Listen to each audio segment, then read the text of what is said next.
তুমি আর্টস নিয়েছো, তুমি বুঝতে পারছো না কোন সাবজেক্টগুলো তুমি নেবে। কেউ বলছে এই সাবজেক্টগুলো নে, এখানে প্রচুর মার্কস ওঠে। কেউ বলছে এই সাবজেক্টগুলো নে, ভবিষ্যৎ অনেক ভালো, পরবর্তীকালে তোর কাজে লাগবে। তুমি এবার কনফিউজ, তুমি বুঝতে পারছো না কোন সাবজেক্টগুলো নেবে। তাই আজকের ভিডিওটা তোমাদের জন্য ভীষণ গুরুত্বপূর্ণ, কারণ আজকের ভিডিওটা দেখবার পর তুমি বুঝতে পারবে যে এইচএসে আর্টস নিলে তোমাকে কোন কোন সাবজেক্টগুলো নিতে হবে। দেখো, মতামত কিন্তু ভ্যারি হতে পারে। এইচএসে আর্টস নেবার পর তোমাদের সাবজেক্টের সম্ভার থাকবে। অনেক স্কুলে তুমি যে সাবজেক্ট চাইছো সেই সাবজেক্ট তোমার নেই, এবং এই কারণে অনেকে আবার স্কুলটা পরিবর্তন করে, অর্থাৎ হোম স্কুল ছেড়ে তারা অন্য জায়গায় স্কুলে ভর্তি হয়। এটা একটা ব্লান্ডার ডিসিশন, মিস্টেক আমি বলতে পারি। তবে আবার অনেকে আছে এই আর্টসের সঙ্গে একটু সায়েন্সের দু একটা সাবজেক্ট মিশিয়ে নেয়। অনেকে আবার সায়েন্সের সাবজেক্টের সঙ্গে আর্টসের কোনো একটা সাবজেক্ট মিশিয়ে নেয়। একটু বলে রাখি, হয় পিওর সায়েন্স, নয় পিওর আর্টস, নয় পিওর কমার্স। কোনো কিছু মিক্সিং করতে যেও না। দেখো, জল আর তেল কখনো মেশে না। তাই এক্ষেত্রে তোমাদের মনে রাখতে হবে যে তুমি আর্টসের সাবজেক্টের সঙ্গে সায়েন্সের সাবজেক্ট কিন্তু নেবে না, বা সায়েন্সের সঙ্গে আর্টসের সাবজেক্ট কিন্তু নেবে না। প্লেন তুমি আর্টসের সাবজেক্ট যেগুলো যেগুলো তোমার প্রয়োজন সেগুলো তুমি নেবে। তবে এক্ষেত্রে এই সেমিস্টার সিস্টেমে আমি তোমাদের ব্যক্তিগতভাবে রেকমেন্ড করব ফোর্থ সাবজেক্ট এড়িয়ে চলতে। যদি কোনো স্কুল তোমায় ফোর্স করে, তুমি একদম বলে দেবে যে আমি ফোর্থ সাবজেক্ট নেব না। দেখো, এই ফোর্থ সাবজেক্ট নিতে গেলে তোমাকে ওই সাবজেক্টের একজন মাস্টারমশাই রাখতে হবে, এবং ওই সাবজেক্টের প্রজেক্টের ঝামেলা তোমায় নিতে হবে, ওই সাবজেক্টের পরীক্ষা দিতে হবে। ফোর্থ সাবজেক্টের কনসেপ্টটা এইরকমই যে তুমি ধরো যে এখানে তুমি ইভিএস ফোর্থ সাবজেক্ট হিসেবে নিয়েছো, ইভিএস তোমার বেশি নাম্বার হয়ে গেল তোমার মেন তিনটে সাবজেক্টের তুলনায়, তাহলে ইভিএস কিন্তু মেন, এবং সর্বনিম্ন নাম্বারটা ফোর্থ সাবজেক্ট হয়ে যায়। তাহলে ওই 2-1 নাম্বারের জন্য আমি কেন ফোর্থ সাবজেক্টের ঝামেলাটা, ওর প্রজেক্টের, ওর মাস্টারমশাইয়ের খরচ পুরোটা বছর টানবো? আমার ব্যক্তিগত রেকমেন্ডেশন, একদম ফোর্থ সাবজেক্টের ঝামেলায় পড়বে না। এবার সাবজেক্ট তাহলে স্যার কোনগুলো নেব?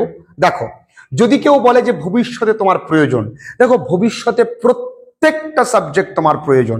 ভবিষ্যৎ যদি প্রয়োজনের দিকে তাকাতে হয়, তাহলে তো ভবিষ্যতে সায়েন্সও প্রয়োজন ছিল, তুমি কি নিয়েছো? ভবিষ্যতে কমার্সেরও প্রয়োজন আছে, তুমি কি নিচ্ছ না?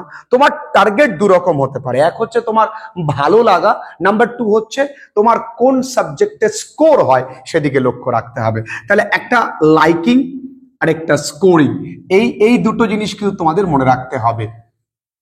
কোন সাবজেক্টটা তোমার পছন্দ আর কোন সাবজেক্টটা তোমার স্কোর হয়। তুমি দেখা গেল তুমি হয়তো এই পছন্দের ক্ষেত্রে তোমার পাশের বাড়ির দিদি হয়তো জিওগ্রাফিতে 98 পেয়েছে, তুমিও হয়তো দুম করে জিওগ্রাফি নিয়ে নিলে। তুমি কি জানো জিওগ্রাফিতে প্র্যাকটিক্যাল রয়েছে? সেখানে যথেষ্ট ভালো করে প্র্যাকটিক্যাল করতে হবে, যথেষ্ট পড়াশোনা করতে হবে। তুমি শুনলে যে সংস্কৃতে এইরকম সরু একটা বই থাকে, ভাবলে বাহ, সংস্কৃতে বাংলার মতনই সাহিত্য ইতিহাস এবং সিলেবাস প্রবল। তুমি সবটা জেনে শুনে কিন্তু নামবে। তুমি এইটুকুনি জেনে গেলে যে পল সায়েন্স পরবর্তীকালে খুব কাজে লাগে, তুমি পল সায়েন্স দুম করে নিয়ে এলে। তাহলে স্যার কোন কোন সাবজেক্টটা নেব? দেখো, আমি বলেছি যদি তোমার উচ্চ মাধ্যমিকে স্কোর করতে হয়, তাহলে আমি আগে স্কোরিং এর বিষয়ে যাব। স্কোরিং এর ক্ষেত্রে আমি প্রথমেই বলবো, দেখো জিওগ্রাফিতে যথেষ্ট ভালো নাম্বার ওঠে। তবে জিওগ্রাফি নিয়ে এবার অনেকে এমনটা ভাব করো না যে জিওগ্রাফি মানে হালকা হালকা সায়েন্স, একটু সায়েন্স গন্ধ, একটু জাস্ট সায়েন্সে পারলাম না তো ওইটা একটুখানি কাটিয়ে নিয়ে জিওগ্রাফি নিচ্ছে, আর্টস নিয়ে জিওগ্রাফি নিয়ে পড়ছে, এরকম ব্যাপার নয়। জিওগ্রাফি বাদ বাকি 5টা সাবজেক্টের মতন অত্যন্ত সহজ সাবজেক্ট। এটা ভীষণ নাম্বার পাওয়া যায়, আমিও প্রচুর নাম্বার পেয়েছি। একটু পরিশ্রম করলে ভালো নাম্বার পাওয়া যায়।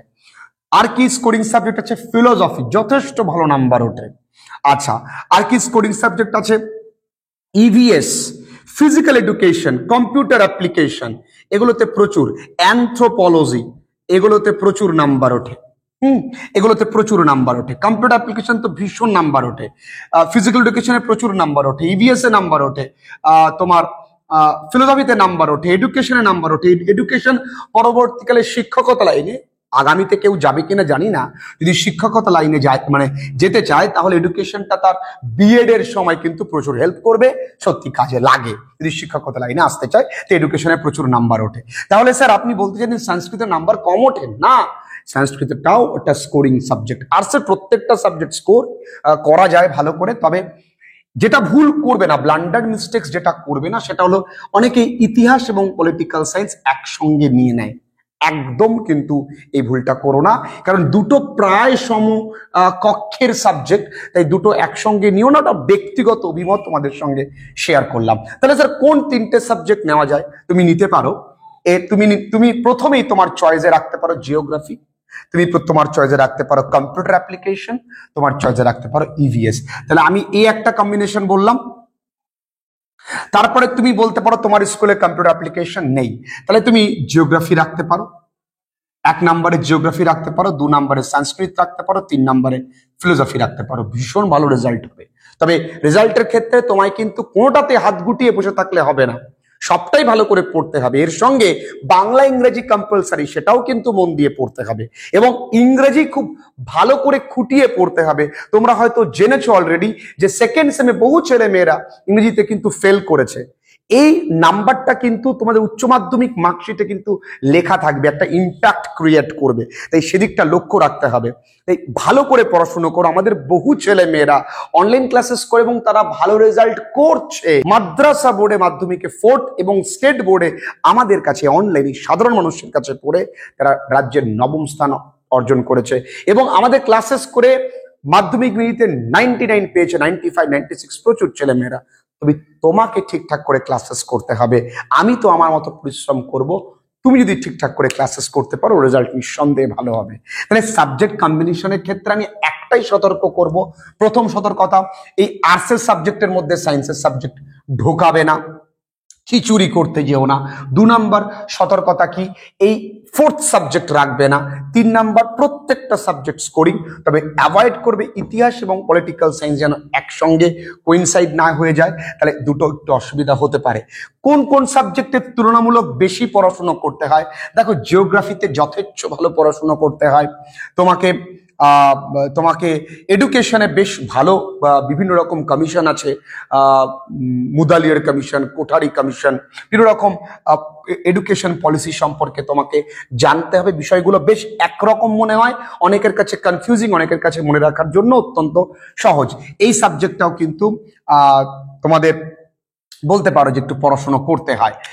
প্রত্যেকটা সাবজেক্টে মোরলেস পড়তে হয়, কম আর বেশি, তবে একটু একটু মোটামুটি টাচে থাকলে ভালো নাম্বার হবে। Computer application, physical education, EVS, তারপরে তুমি ফিলোসফি, এগুলো একটু অল্প অল্প পড়লেই, মোটামুটি কনসেপ্ট ক্লিয়ার করলেই অনেক নাম্বার পাওয়া যায়। তাই যারা আর্টস নিয়ে পড়ছো এই জিনিসগুলো লক্ষ্য রাখবে। আর্টস নিয়ে পড়ছো বলে নিজেকে একেবারে হীনমন্যতায় ভোগাবে না। যারা ভাব নিচ্ছে না, যারা সায়েন্স নিয়ে পড়ে ভাব নিচ্ছে, তাদেরকে এটা বারবার বলবে যে সায়েন্স নিয়ে পড়া মানেই জীবনের সর্বস্ব নয়।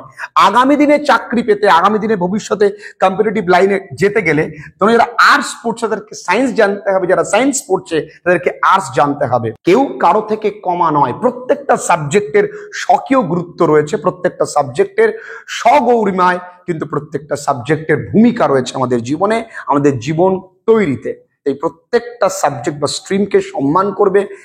চলো তাহলে সাবজেক্ট চুজিং এর ক্ষেত্রে একটা বিরাট কনফিউশন তোমাদের দূর করতে পারলাম। আমাদের ক্লাসেস তো শুরু হয়ে গেছে, চলো তোমাদের সঙ্গে দেখা হবে ক্লাসে। ভালো থেকো, তোমাদের জন্য প্রচুর ভিডিওস আসছে। আজকে ভিডিওটা পারলে বন্ধুদের মধ্যে শেয়ার করে দিও। ভালো থেকো।